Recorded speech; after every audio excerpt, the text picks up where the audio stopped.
আপনাদের যাদেরকে টিউশনি দেওয়া হয়েছে আপনারা মিড ডে ফি কীভাবে পরিশোধ করবেন সেটাই আজকে দেখাবো। এই জন্য আপনারা পে নাও অথবা নিচের দিকে সাবমিট পেমেন্ট এই দুইটা অপশানের যে কোনো একটাতে ক্লিক করবেন। পে নাওয়ে ক্লিক করলাম, তাহলে এরকম একটা অপশান আসবে যে আপনি কত টাকা দিতে যাচ্ছেন। আমি মনে করেন যে আমি 1000 টাকা দিতে যাচ্ছি, এবং বিকাশ, নগদ বা রকেট এইখানে এই নাম্বারগুলো আপনি পেয়ে যাবেন, সবগুলো একই নাম্বার। নাম্বারের পাশে যে কপি অপশান এখানে ক্লিক করলে নাম্বারটা কপি হয়ে যাবে। দেন আপনারা আপনাদের অ্যাপসে গিয়ে এই নাম্বারটা ব্যবহার করে টাকা পাঠিয়ে দিতে পারবেন। তবে আপনারা লক্ষ্য রাখবেন যে বিকাশ, নগদ এবং রকেটের ক্ষেত্রে প্রসেসিং ফি 1.50%, অর্থাৎ 1000 টাকা পাঠাতে গেলে আপনাকে 15 টাকা ক্যাশ আউট চার্জ দিতে হবে।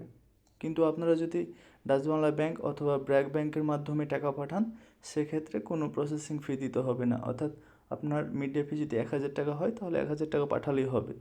আপনাদের অধিকাংশেরই বিকাশ অ্যাকাউন্ট রয়েছে, তাই বিকাশ অ্যাকাউন্ট থেকে কিভাবে আমার ব্র্যাক ব্যাংকের অ্যাকাউন্টে টাকা পাঠাবেন সেটাই এখন দেখাচ্ছি। এই জন্য আপনারা এই যে দেখবেন যে ব্র্যাকের যে অ্যাকাউন্ট নাম্বারটা সেটা প্রথমে কপি করে নেবেন। দেন আপনাদের বিকাশ অ্যাকাউন্টে চলে আসবেন। আপনাদের বিকাশ অ্যাপসে আসার পর একটু নিচের দিকে আসবেন, স্ক্রল করে একটু নিচের দিকে আসলে অন্যান্য সেবাসমূহ এখানে একটু ডান দিকে সরাবেন, তাহলে দেখবেন যে এনপিএসবি এই অপশানটা পেয়ে যাবেন। এখানে প্রথমে বেনিফিশিয়ারি ম্যানেজমেন্টে যেতে হবে, দেন অ্যাকাউন্ট যোগ করতে হবে। যে একটু আগে যে অ্যাকাউন্টটা আপনি কপি করেছেন সেই অ্যাকাউন্টটা যোগ করবেন। এজন্য প্রথমে ব্যাংক অ্যাকাউন্টে যাবেন, দেন এটা হচ্ছে ব্র্যাক ব্যাংক, তাহলে ব্র্যাক ব্যাংক সিলেক্ট করবেন। দেন যাচাইয়ের জন্য চেহারা স্ক্যান করতে বলবে, যেইভাবে নির্দেশনা দেবে সেই অনুযায়ী আপনারা আপনাদের চেহারাটা স্ক্যান করবেন। প্রথমে একটু ঝামেলা মনে হবে, বাট এটা খুবই সহজ।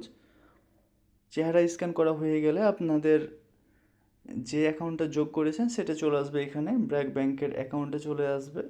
এনপিএসবি করার মাধ্যমে আপনারা যদি টাকাটা ব্যাংক ট্রান্সফার করেন সেক্ষেত্রে 1000 টাকা পাঠাতে আপনাদের খরচ হবে 8 টাকা 50 পয়সা। এরপর স্টেটমেন্টে গিয়ে আপনারা ট্রানজ্যাকশান আইডিটা কপি করে নেবেন। দেন এই যে ইন্টার অ্যাকাউন্ট নাম্বার, আপনারা এখানে অ্যাকাউন্ট নাম্বার দিতে পারেন অথবা ট্রানজ্যাকশান আইডিটা দিতে পারেন, দেন সাবমিট করে দেবেন।